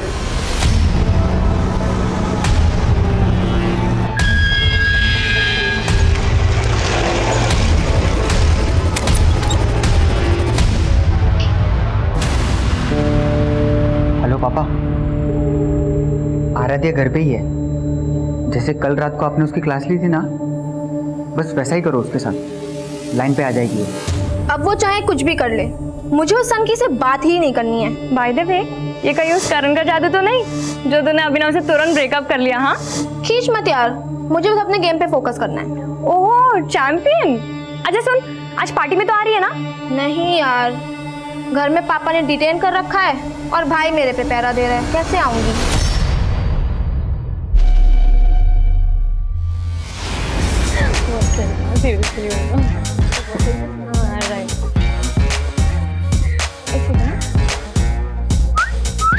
वाह क्या बात है।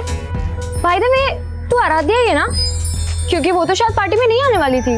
मम्मी ने अलाउ कर दिया। मम्मी ने किस चीज के लिए अलाउ किया? जागरण के लिए या पार्टी के लिए? तेरे कपड़े तो देख। क्यों, क्या हुआ? आराध्या, बहुत सुंदर लग रही हो। अब मैं क्या कह रहा था, मुझे तुमसे कुछ। आराध्या, सॉरी। संध्या। आराध्या, संध्या पे तो हम मिले थे। करण, राइट? सेंस ऑफ ह्यूमर अच्छा है तुम्हारा। वैसे क्या हुआ आज, चोर पुलिस खेल रहे हो क्या बॉयफ्रेंड गर्लफ्रेंड? अभिनव मेरा बॉयफ्रेंड नहीं है, he is just a friend. Okay.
क्या बात है बेटा? कल से तुम बड़ी गुमसुम लग रही है। माँ वो कुछ नहीं, बस थोड़ी तबीयत ठीक नहीं है।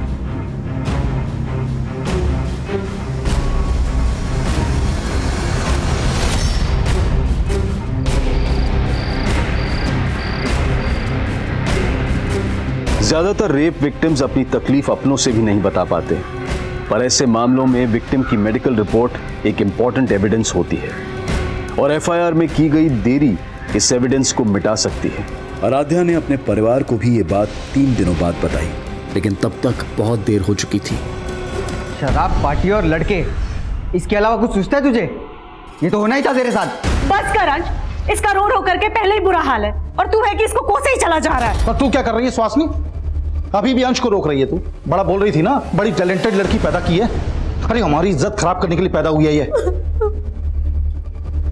अब कुछ बोलेगी? कौन था वो? क्या नाम था उसका? कुछ बोलेगी? पापा नाम क्या?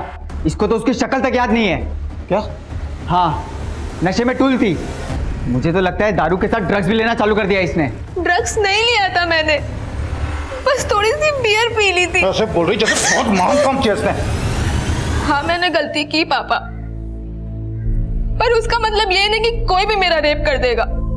3 दिन से इसीलिए चुप थी कि मुझे पता था आप मुझे गलत समझोगे, और जिसने गलत किया है उसे कोई भी नहीं कोस रहा है। अरे तो कोसने के लिए कोई होना चाहिए ना। अब वो जो भी है उसे पुलिस ढूंढेगी।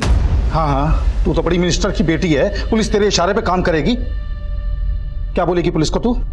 तुझे उसका नाम, उसकी शक्ल कुछ तो याद नहीं है, तो चुपचाप घर पे बैठ, कहीं जाने की जरूरत नहीं है।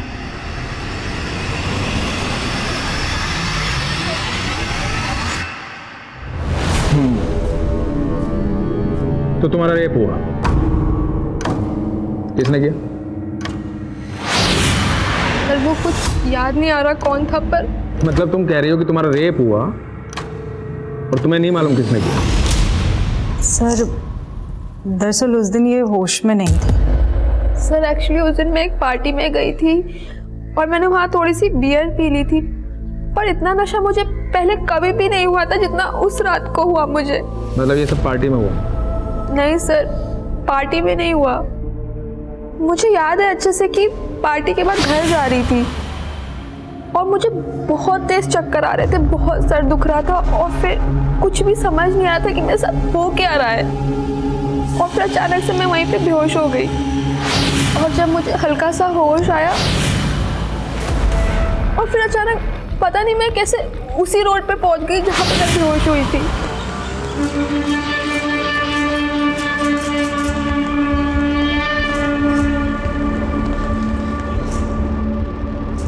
फिर मैंने रियलाइज किया कि मुझे पेट में दर्द हो रहा है, कुछ समझ ही नहीं आ रहा था। फिर मुझे एक टैक्सी दिखी और मैं टैक्सी लेके घर चली गई। कब हुआ ये सब? 4 दिन पहले। मतलब तुम्हारा रेप हुआ आराध्या और तुम्हें यहाँ आने में 4 दिन लग गए? सर मैं नहीं समझ पा रही थी कि मैं कैसे आपको ये सब बताऊंगी। मतलब तुम कंफ्यूज थी? कहीं ऐसा तो नहीं कि होश आने और होश जाने के बीच में जो तुम्हारा रेप हुआ, जो तुम बता रही हो, ये सब वाकई में एक सपना हो? नहीं सर, मेरा ये कोई सपना नहीं था, मेरा सच में रेप हुआ है। अरे तो मान लेते हैं रेप हुआ है, पर रिपोर्ट बताओ किसके खिलाफ लिखूं, बोलो।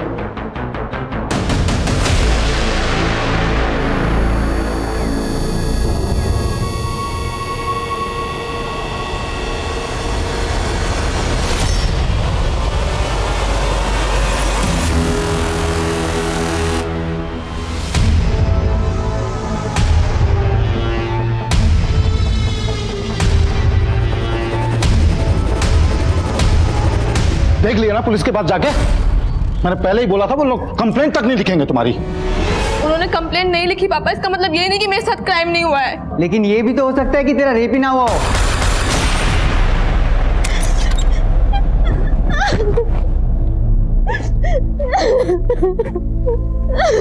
बस बस कर, चुप हो जा। अंश और तेरे पापा कुछ भी बोले, लेकिन मैं तेरी लड़ाई लड़ूंगी। लेकिन बेटा तुझे याद करना होगा कि वो कौन था। ध्यान से सोच, शायद तुझे उसकी शक्ल याद आ जाए। अच्छा ये याद कर कि तू उस दिन उस सड़क से उस कमरे तक कैसे पहुंची? तू खुद से गई थी या तुझे कोई जबरदस्ती लेकर के गया था? ओके ठीक है, बाय। आई बैठ, आ जाओ बेटा, बैठ। सर जब से ये सब हुआ है तब से ये बहुत सदमे में है। मैं समझ सकता हूं बेटा, डरने की जरूरत नहीं। तुम्हारे साथ जो कुछ भी हुआ है हमें ठीक से बताओ।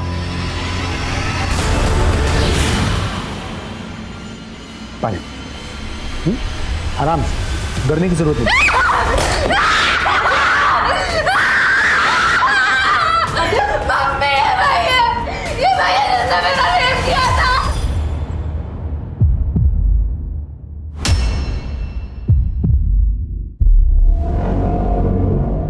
क्या बोल रही है? सॉरी सर, ये बहुत डिस्टर्ब है जब से ये सब कुछ हुआ है।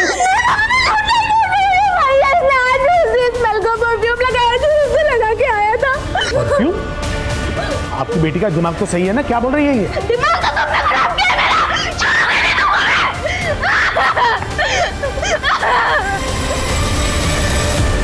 आराध्या कह रही थी कि उसे उस आदमी का चेहरा तक भी याद नहीं है जिसने उसके साथ बलात्कार किया था, और अब परफ्यूम की स्मेल की दलील देकर एक एसएसपी पर गंभीर आरोप लगा रही थी। क्या यह आराध्या का कोई भ्रम था या फिर उसके आरोपों में वाकई कोई सच्चाई थी? लेकिन उसके आरोपों ने पुलिस महकमे में हलचल पैदा कर दी थी, क्योंकि ये बातें न्यूज चैनल्स की हेडलाइंस और अखबारों की सुर्खियां बन चुकी थी। इन आरोपों से पुलिस डिपार्टमेंट की काफी बदनामी हो रही थी। इसके बाद एसएसपी अजीत सिंह ने अपने पद से खुद ही इस्तीफा दे दिया और अपने ही खिलाफ जांच का समर्थन करने लगे। मेरी 30 साल की सर्विस में मैंने खुद ने 30 से ज्यादा रेप केसेस सॉल्व किए हैं। मैं चाहता हूं कि इस केस की पूरी इंक्वायरी हो। मुझे लगता है कि उसकी दिमागी हालत ठीक नहीं है, और जहां तक उस लड़की का सवाल है, या तो वो किसी के बहकावे में आकर मेरी छवि बिगाड़ने की कोशिश कर रही है। सर, ये अजीत सिंह तो बहुत काबिल ऑफिसर है। तुम कैसे जानते हो अजीत सिंह को? दरअसल 5 साल पहले जब मैं आदिल सर के साथ काम कर रहा था, उस वक्त इनसे मुलाकात हुई थी, और सर तब इन्होंने एक बहुत बड़े सेक्स रैकेट का पर्दाफाश किया था, और अभी खुद रेप केस में फंसे हुए हैं। स्ट्रेंज। उस दिन तो तुम्हें किसी आदमी का चेहरा भी याद नहीं था, और आज तुम कह रही हो कि अजीत सर के परफ्यूम की स्मेल रेपिस्ट के परफ्यूम की स्मेल से मिलती है।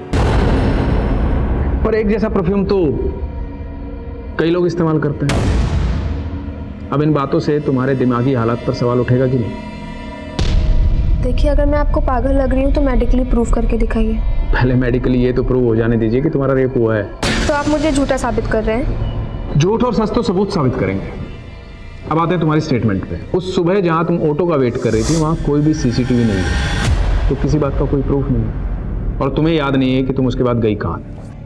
लेकिन सर, मुझे ये तो याद आ गया है ना कि उस दिन एक ब्लैक कार आई थी, और उस कार में कोई था जो मुझे लिफ्ट के लिए पूछ रहा था। वो कार से उतरा और मुझे अपने साथ लेकर गया, और मुझे पता भी नहीं चला। अब तुम ये कहोगी कि उस ब्लैक कार में अजीत सर थे? नहीं, वो आदमी कोई और था। मतलब कार में तुम्हें कोई और लेके गया, और तुमने रेप का इल्जाम अजीत सर पे लगाया? क्योंकि उस दिन कमरे में अजीत सिंह ही था, और वो कार में कोई और था, और वो कार वाला ही मुझे बेहोशी की हालत में उस कमरे तक लेकर गया, और शायद वापस मुझे वहीं छोड़ दिया। पहले तो तुम्हें एक आदमी भी याद नहीं आ रहा था, अब दो याद आ रहे। तुम्हारा रेप एक आदमी ने किया है, दो ने? एक ने। और वो एक आदमी अजीत सिंह है जो उस दिन उस कमरे में था। कहाँ था वो कमरा? कौन सा होटल, कौन सा लॉज? कुछ कह नहीं सकती। उस दिन तुमने बताया था कि तुमने बियर पी रखी थी। ऐसे कितनी बियर पी थी कि जो तुम्हें होश नहीं था? शायद 2। और यही बात मुझे भी समझ नहीं आ रही है कि 2 बियर में मुझे इतना नशा कैसे हो सकता है। मतलब कोई और था वहां जिसने तुम्हारी बियर में नशीली दवाई मिलाई थी? मुझे भी ऐसे ही लग रहा है कि मेरी बियर में नशे की गोली किसी ने पार्टी में ही मिलाई थी। अगर ऐसा था तो पॉसिबल है कि वो शख्स जिसने तुम्हारा रेप किया है उसी पार्टी में मौजूद था। आराध्या अपने गुनहगारों के बारे में कितना जानती थी ये अब भी साफ नहीं था, लेकिन उस पार्टी वाली रात की आराध्या से जुड़ी एक एक एक्टिविटी का पता किया जा रहा था। जैसे वो उस पार्टी में किस ऑटो से गई थी, किस टैक्सी से वो अगली सुबह अपने घर पहुंची थी, और इनके बीच में वो काली कार किसकी थी जिसने उसे लिफ्ट दी थी, वो कमरा कहाँ था जहां उसके साथ बलात्कार किया गया था।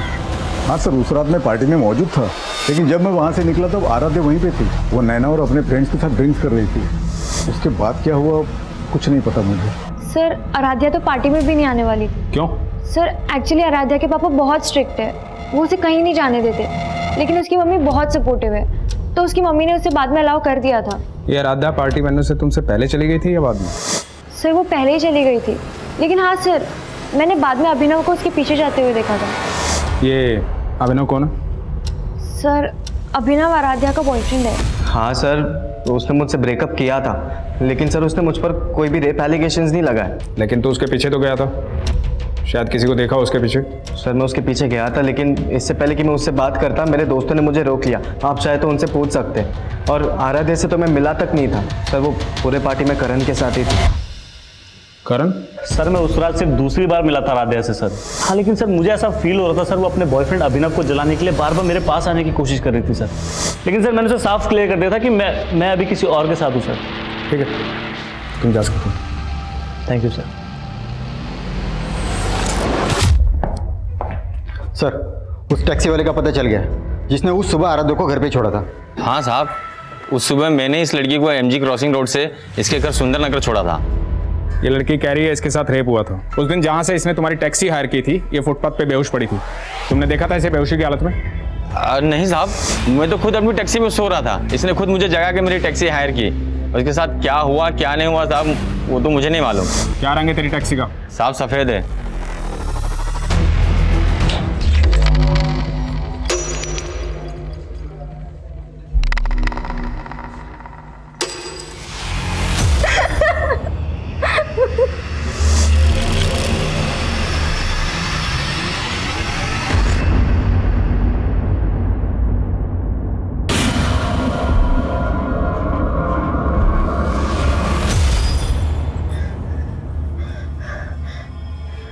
याद आया मम्मी, उस घर का मेन गेट का कलर ब्लू था, जहाँ पे मुझे वो ब्लैक कार लेके गई थी।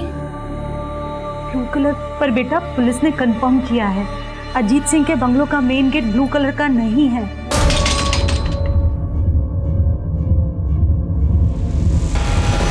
लेकिन मेरा रेप उसी ने किया है मम्मी, और जिस घर का गेट ब्लू था अजीत सिंह मौजूद था वहाँ पे। अच्छा ठीक है, तू ये याद करने की कोशिश कर कि उस ब्लैक कार में कौन आदमी था।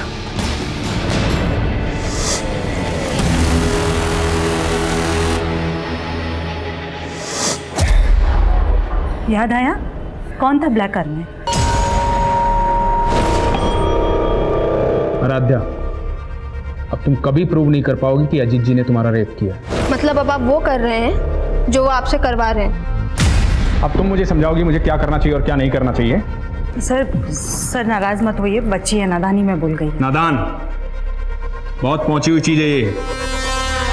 टेबल टेनिस कंपटीशन में नॉमिनेशन के लिए आराध्या की सिफारिश लेकर तुम गई थी अजीत जी के पास, क्योंकि वो तुम्हारे फ्रेंड की जान पहचान के हैं। सुहासिनी जी, मैं ऐसी कोई सिफारिश नहीं करूंगा।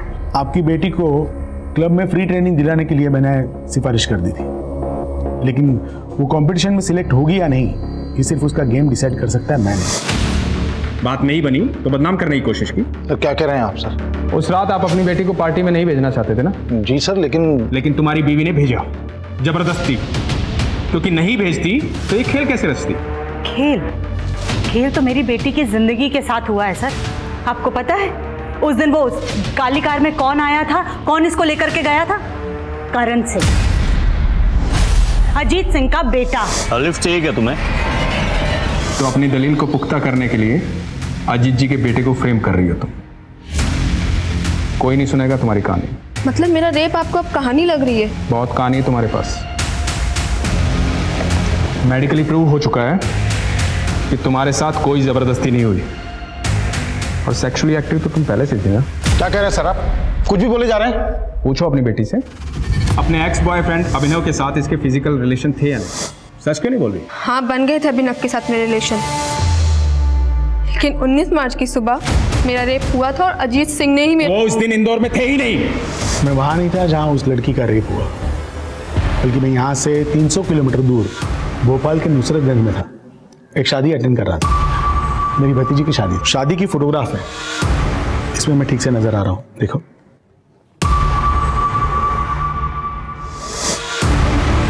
अपने एलिगेशन वापस लो, तो इस केस में उल्टे बुरी तरह फंस जाओगे।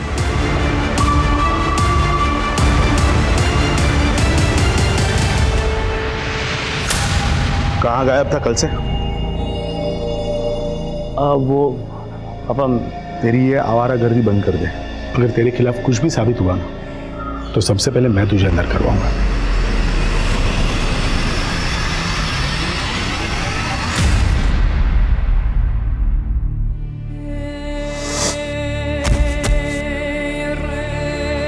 तुम लोग ओवर रिएक्ट कर रहे हो। ये भी तो हो सकता है कि कोई... आराध्या,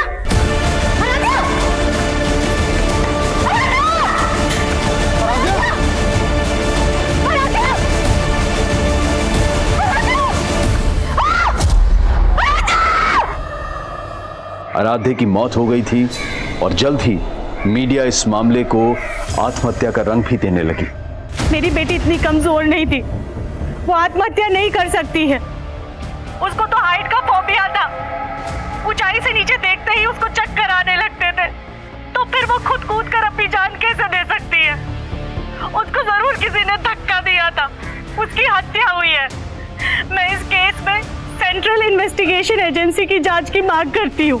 आराध्या की मां द्वारा की गई मांग को मीडिया ने इतना बढ़ावा दिया कि आखिरकार ये मांग स्वीकार कर ली गई और ये केस इन्वेस्टिगेशन डिपार्टमेंट को सौंप दिया गया। आप लोगों का कहना है कि आराध्या को ऊंचाई से डर लगता था, इसके बावजूद वो टेरेस पर अकेले गई। क्यों गई होगी वो टेरेस पर? सर ऐसे ही गई थी, लेकिन कभी भी वो मुंडेर के पास नहीं जाती थी। आप लोग कहाँ थे उस वक्त? हम सब लोग यहाँ नीचे थे और तभी अचानक से आराध्या की चीखने की आवाज सुनी और जाकर के देखा तो सर अगर आराध्या खुद कूदी होती तो फिर वो चीखती क्यों? उसको जरूर किसी ने धक्का दिया था। पक्का उस अजीत सिंह और उसके बेटे का ही हाथ है इसमें। आप लोगों के कहने का मतलब है कि एसएसपी अजीत सिंह और उनके बेटे करण ने किसी को आपके टेरेस पर भेजा, उसने आराध्या को धक्का दिया। लेकिन आप लोगों के घर पर होते हुए आपके टेरेस पर कौन आ सकता है?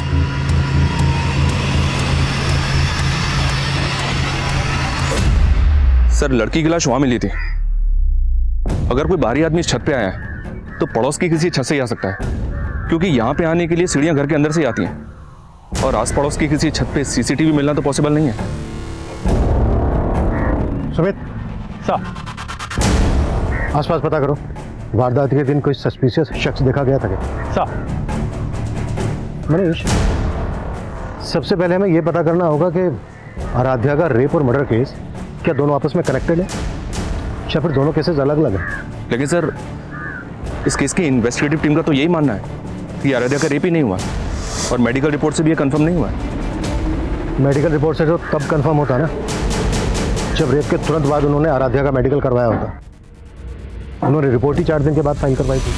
सर आराध्या ने 3 दिन तक तो हमें भी कुछ नहीं बताया था और 4 दिन तक आराध्या को रेपिस्ट का चेहरा ही याद नहीं था। 7 दिन के बाद उसने एसएसपी अजीत सिंह पर एलिगेशन लगाए और कहीं 10वें दिन जाकर आराध्या को याद आया कि उस ब्लैक कार में अजीत सिंह का बेटा करण था। ठीक हो तुम? सर आराध्या को जैसे जैसे जो कुछ भी याद आता जा रहा था वो हमें बताती जा रही थी। इसका मतलब ये नहीं है कि वो कुछ भी झूठ बोल रही थी, लेकिन पुलिस ने हमारी किसी बात पर भी भरोसा नहीं किया। हाँ सर, अजीत सिंह ने घर पे आके मुझे धमकी दी। मैं कोई टेढ़ा तरीका इस्तेमाल नहीं करना चाहता। आप कोर्ट में जाना चाहते हैं जरूर जाइए, लेकिन कोर्ट का फैसला आप पे भारी पड़ेगा। मेरे बॉस से बोल के मुझे जॉब से निकलवा दिया, उसके बाद मेरी वाइफ और बेटी के पीछे गुंडे लगवा दिए। 2 दिन में अगर कंप्लेन वापस नहीं ली ना तो अंजाम बुरा होगा, समझे? कौन आदमी थे वो? पता नहीं, बिना नंबर प्लेट की बाइक पर आए थे और दोनों ने हेलमेट भी लगा रखा। हमने पुलिस को इस बात की जानकारी दी, लेकिन हमारी कोई सुनवाई नहीं हुई। सर आराध्या की फैमिली भले ही लगातार अजीत सिंह और उसके बेटे पर एलिगेशन लगा रही है, लेकिन अजीत की अलाबाई उसके खिलाफ नहीं जाती। ये देखिए सर, 19 मार्च को अजीत सिंह भोपाल में शादी में शामिल हुआ था, और ये बात सही है सर, मैंने कंफर्म किया है। और सर ये एविडेंस अजीत जी के बयान को सपोर्ट करता है। मनीष, कहीं ऐसा तो नहीं है कि तुम अभी भी इस बात से इन्फ्लुएंस हो कि अजीत सिंह एक काबिल ऑफिसर थे? नहीं सर, बिल्कुल भी नहीं। मैं सोच रहा हूँ कि अगर सच में अजीत सिंह इस केस में इन्वॉल्व है, तो अजीत सिंह जैसा काबिल ऑफिसर अगर इस तरह का कोई क्राइम करेगा तो वो इतनी सफाई से करेगा कि किसी का हाथ उसके कॉलर तक ना पहुंच पाए। हो सकता है ये जो अलीबाई के प्रूफ है ये अजीत सिंह के दाव पेच हो। लेकिन सर अगर ये कोई दाव पेच है तो अजीत सिंह 19 मार्च के इस फोटो में क्यों दिख रहे हैं? वो वेडिंग पार्टी चली होगी 18 मार्च की रात से 19 मार्च की सुबह तक, और 19 मार्च की रात को 12 साढ़े 12 बजे से लेकर सुबह 6 बजे तक आराध्या गायब थी। मनीष, ये भी तो हो सकता है उसी रात लेट नाइट अजीत सिंह भोपाल से इंदौर आ गया। लेकिन 19 तारीख की रात तक अजीत जी का फोन भोपाल में एक्टिव था, तो क्या ये भी कोई दावपेच का हिस्सा हो सकता है सर? ये दावपेच किसका है ये पता लगाने के लिए हमें सबसे पहले उस घर का पता लगाना होगा जिसके लिए आराध्या ने कहा था कि उसमें उसका रेप हुआ। आराध्या ने स्टेटमेंट दी थी कि उस घर का गेट नीले रंग का था, लेकिन पुलिस ने उस घर को ढूंढने की कोशिश ही नहीं की। लेकिन हमें ढूंढना है। Sure sir. उस ब्लैक कार की क्या अपडेट है? As per the Aradhya's statement Ajit Singh के बेटे करण ने ब्लैक कार में ही उसको लिफ्ट ली। ठीक हो तुम? लेकिन आराध्या ने जहां से लिफ्ट ली थी उस जगह पे कोई सीसीटीवी नहीं है, और रिकॉर्ड से भी ऐसा कुछ पता नहीं चला है कि करण के पास कोई ब्लैक कलर की कार होगी। ठीक है, शुरुआत अजीत सिंह के बेटे करण से ही करते हैं।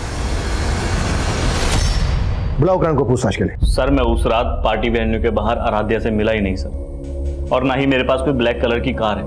सर मैं खुद शॉक्ड हूँ, पहले तो उसने मेरे पापा पे एलिगेशन लगाए और अब मुझे घसीट रही थी। अब तुम ये कहोगे कि उसने तुम्हारे पापा पर एलिगेशन इसलिए लगाए थे क्योंकि तुम्हारे पापा ने टेबल टेनिस कंपटीशन के लिए उसकी सिफारिश नहीं की थी। ऐसा पापा को लगता है, हो सकता है वजह कुछ और हो। क्या वजह हो? ऐसा कहना नहीं चाहिए लड़की के बारे में, पर वो मुझसे अट्रैक्टेड थी सर, वो फिजिकल होना चाहती थी मेरे साथ।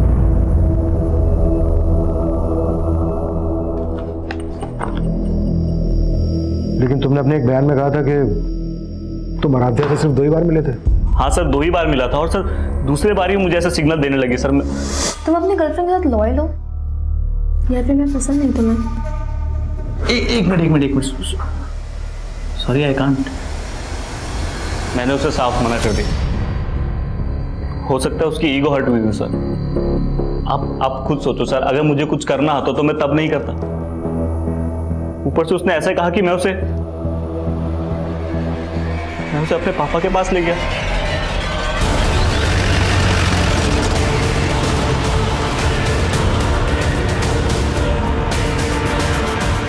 अजीत सिंह और उसका बेटा करण सिंह भले ही इस केस के प्राइम सस्पेक्ट थे, लेकिन इस केस में अभी बहुत कुछ था जो सामने नहीं आया था। जैसे कि आराध्या की मौत के पीछे का राज क्या था, वो नीले गेट वाला घर अगर था तो कहां था, वो काली गाड़ी अगर करण की नहीं थी तो किसकी थी, और उस रात पार्टी में मौजूद लोगों से भी इन्वेस्टिगेटिंग डिपार्टमेंट अपने तरीके से पूछताछ कर रही थी। और उस टैक्सी वाले को भी फिर से तलब किया गया जिसने आराध्या को रेप के बाद उसे उसके घर छोड़ा था।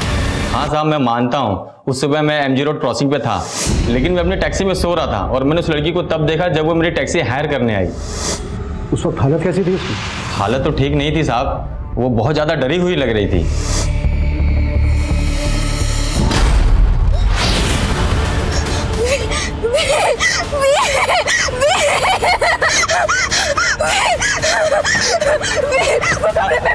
अरे क्या हुआ मैडम?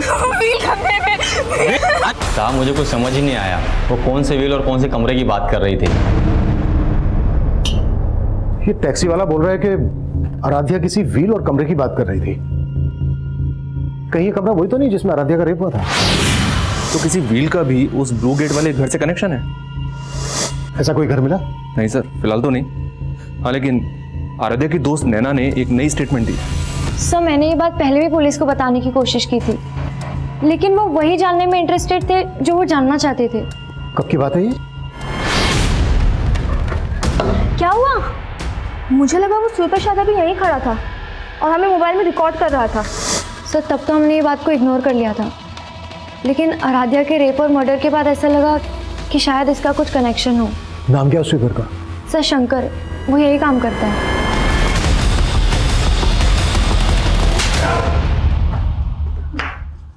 मैंने क्या किया सर? शंकर ने स्टेटमेंट दिया तेरे खिलाफ। स्टेटमेंट? कैसा स्टेटमेंट? कि सफाई के बहाने शंकर को तूने गर्ल्स लॉकर रूम के पास भेजा। पैसे दिए थे तूने शंकर को आराध्या का वीडियो निकालने के लिए। नहीं, शंकर झूठ बोले। शंकर झूठ बोले। कैसा वीडियो? वही वीडियो जो उसने तुझे भी सेंड किया था। उसकी मैसेज हिस्ट्री निकाली हमने और तेरी हिस्ट्री भी निकाली। इससे पहले भी कई लड़कियों ने कंप्लेन की थी ना तेरे खिलाफ। यकीन कीजिए सर, मैंने कुछ नहीं किया। आराध्या को लेकर तेरी बुरी नीयत थी ना? मैंने शंकर को पैसे दिए थे वीडियो रिकॉर्ड करने के लिए, लेकिन आराध्या के साथ मैंने कोई गलत काम नहीं किया सर। इसी वीडियो के बल पे तू ब्लैकमेल कर रहा था ना आराध्या को? तू नहीं रेप किया ना आराध्या का? तेरे ही कहने पर आराध्या एसएसपी अजीत सिंह और उसके बेटे करण पर एलिगेशन लगा रही थी ना? नहीं सर, मैंने ऐसा कुछ नहीं किया सर। मैंने नहीं किया। ऐसा नहीं किया सर, ये सौदागर तो वहीं का वहीं अटका हुआ है। करण और अजीत से भी इसके ऐसे किसी इशू का पता नहीं चला है जिससे लगे कि सौदागर की ब्लैकमेलिंग की वजह से आराध्या करण और अजीत पे एलिगेशंस लगा रही थी। मनीष, ये सिर्फ मेरी थ्योरी है। इसका मतलब ये नहीं है कि अजीत सिंह और उनके बेटे करण को मैं शक के दायरे से बाहर कर रहा हूं। सर, एक थ्योरी मेरी भी है। अगर हम लोग ये मान लें कि आराध्या की संदिग्ध मौत और उसका रेप केस दोनों अलग अलग हैं, तो हम आराध्या की फैमिली को क्लीन चिट नहीं दे सकते। आराध्या का भाई और फादर तो चाहते ही नहीं थे कि आराध्या केस फाइल करे। वो तो आराध्या ने फोर्स किया तो अंत में जाकर केस फाइल हुआ। और शायद इसीलिए आराध्या को छत से गिराकर मार दिया गया। सिर्फ इस थ्योरी के बेसिस पे हम इनको इंट्रोगेट नहीं कर सकते। देखो कुछ मिलता है क्या इनके खिलाफ?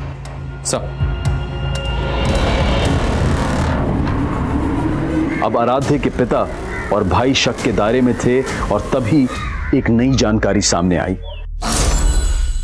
आराध्या का जिस दिन मर्डर हुआ था सर, उसके कुछ दिन पहले से ये आदमी आराध्या के घर के पास मंडरा रहा था। कौन है? आराध्या की फैमिली ने तो इसको आइडेंटिफाई नहीं किया है, पर अपनी एक टीम इसकी पहचान पता करने में लगी हुई है। सर, मुझे आपको एक बात बतानी थी। मेरे पास कुछ दिन पहले एक फ़ोन आया था। हेलो सर, वो फ़ोन एक लड़की का था। इस केस के बारे में कुछ जानती थी, मुझसे मिलना चाहती थी, पर केस तब तक आपको ट्रांसफ़र हो गया।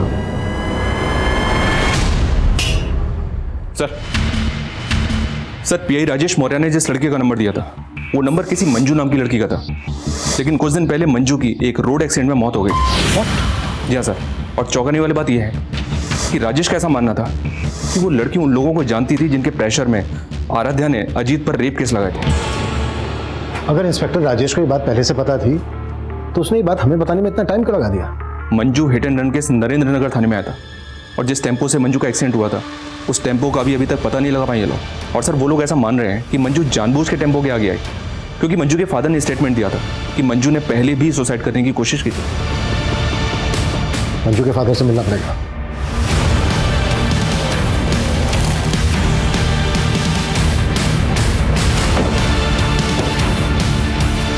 हाँ साहब, ये सच है कि मेरी बेटी ने आत्महत्या करने की कोशिश की थी। लेकिन आपकी बेटी मंजू ने पहले आत्महत्या करने की कोशिश की ही क्यों थी? वो आदमी पापा, साहब, मेरी बेटी ने बताया कि वो लोग उसे ब्लैकमेल करके उसके साथ ज़बरदस्ती करते थे साहब। मुझे अपनी बेटी पे शक था पहले कि शायद उसका चक्कर उस गाड़ी वाले के साथ चल रहा है। कौन गाड़ी वाला? क्या वो गाड़ी ब्लैक कलर की थी? जी साहब।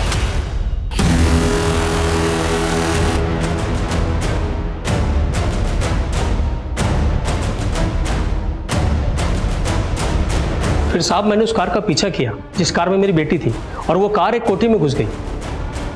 मैं कोठी में जाने की कोशिश की, लेकिन साहब वॉचमैन ने मुझे अंदर जाने नहीं दिया। कहाँ है वो कोठी? सब आराम नगर में है साहब। जिस कोठी की बात तुम कर रहे हो, ब्लैक कलर की कार जिस कोठी में घुसी थी, उस कोठी का गेट नीले रंग का है।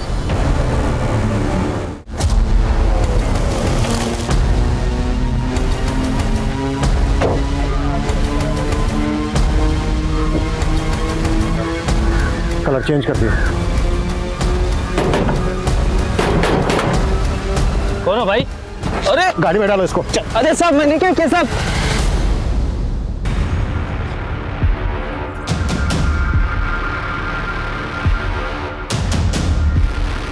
ये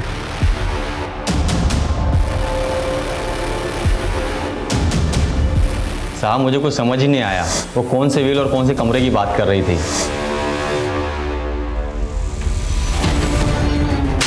किसका घर है ये? क्या होता है यहाँ पे? साहब का घर है। कौन से साहब का घर है ये?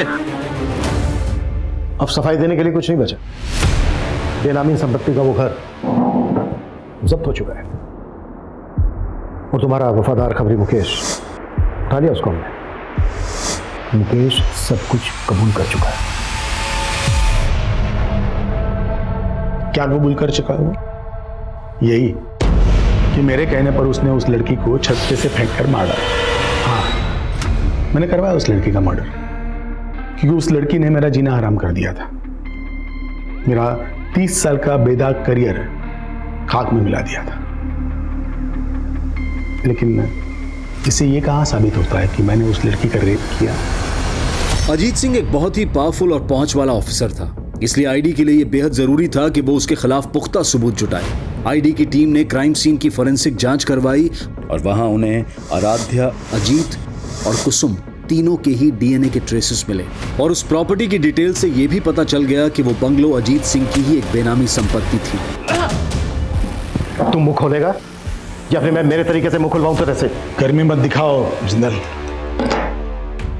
गर्मी अच्छे अच्छे को खा जाती है, मुझे भी खा गई। औदा मिलते ही अंदर की सारी बुरी आदतें उबाल मारने लगती हैं। मुझे लड़की की आदत थी और मेरे बेटे को ड्रग्स की। मैंने कई बार कोशिश की कि उसकी आदत मैं छुड़वाऊं, लेकिन बाद में हम दोनों ने संधि कर ली। मैं उसकी आदतें पूरी करता था और वो मेरी जरूरत है। सर मंजू, मैंने उससे दोस्ती करी, उसे लगा मैं उससे प्यार करता हूँ, लेकिन मैं उसे अपने पापा के पास ले गया था। मंजू कमजोर थी, उसे मजबूर करना बहुत मुश्किल नहीं था, लेकिन आराध्या नखरीली क्रीम थी। करण को उसके लिए बहुत पापड़ बेलने पड़े। सर वो पार्टी में आराध्या के बियर में मैंने ही नशे की गोली मिलाई थी सर। पार्टी के बाद जब आराध्या घर को निकली तो मैं उसके पीछे गया। मैंने देखा सर वो ऑलमोस्ट बेहोश सी पड़ी थी रास्ते में। मैं उसे लिफ्ट दी और पापा के पास ले गए। तुझे लगा कि आराध्या तुझे कभी पहचान नहीं पाएगी, लेकिन आराध्या ने तुझे पहचान लिया, वर्दी उतरा दी तेरी, और ये बात तेरे से बर्दाश्त नहीं हुई। हाँ, नहीं हुई मुझसे बर्दाश्त। और ये बात भी मुझसे बर्दाश्त नहीं हुई कि मेरा ही डिपार्टमेंट मेरे पीछे हाथ धो करके पड़ा था। और खबरी मुकेश मेरा पुराना वफादार, और उसने मेरे कहने पर आराध्या को खत्म कर दिया। मंजू को भी तूने मरवाया ना? मंजू सर पे चढ़ने लगी थी। आराध्या की हिम्मत देखकर उसे भी हिम्मत आने लगी थी। उसने इंस्पेक्टर राजेश को फोन कर दिया। हेलो, ये बात मुझे पता चल गई और मौका देखते ही मैंने उसे भी। पुलिस रक्षक होती है, भक्षक नहीं। और एक बाप अपनी औलाद को सही रास्ते पर लाता है, गलत रास्ते पर नहीं। तूने अपने बेटे को अपने निजी स्वार्थ के लिए गलत रास्ते पर लाया।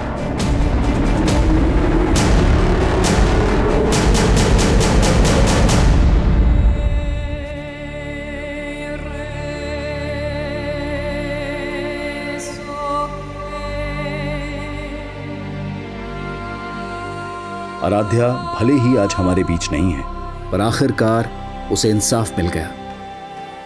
कहते हैं कि पावर अक्सर इंसान को करप्ट बना देती है, और जब अजीत सिंह जैसे पावरफुल पुलिस अधिकारी इस तरह के अपराधों में लिप्त पाए जाते हैं तो समाज में अराजकता का माहौल पैदा हो जाता है।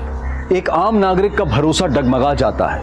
जो सिस्टम उसके अधिकारों को ताकत देने के लिए बना हो, अगर वही सिस्टम उसे कमजोरी का एहसास दिलवाए तो समाज का स्वरूप डरावना हो जाएगा। लेकिन सामाजिक और पारिवारिक स्तर पर हमें भी अपनी सोच में, अपने ख्यालों में वो आजादी लानी होगी जो महिलाओं को एक दबाव मुक्त, एक अपराध मुक्त माहौल दे सके। लेकिन हमें उस सोच से भी बचना होगा जहां बेफिक्री की आदत हमें तमाम फिक्रों में जकड़ लेती है, जैसा कि आराध्या के साथ हुआ। जिंदगी शौक से जीना अच्छी बात है, लेकिन शौक पूरे करते वक्त इतने भी बेखौफ ना हो जाएं कि हमें अपने आसपास खतरे की दस्तक भी ना सुनाई दे। अब मैं अनूप सोनी आपसे विदा लेता हूं। फिर मुलाकात होगी क्राइम पेट्रोल सतर्क में एक और नए केस के साथ। तब तक अपना और अपने परिवार का ख्याल रखें, सतर्क रहें, सुरक्षित रहें और देखते रहें क्राइम पेट्रोल सतर्क। जय हिंद। इस तरह के और भी एपिसोड देखने के लिए हमारे चैनल को सब्सक्राइब करें और बेल आइकन दबाना ना भूलें।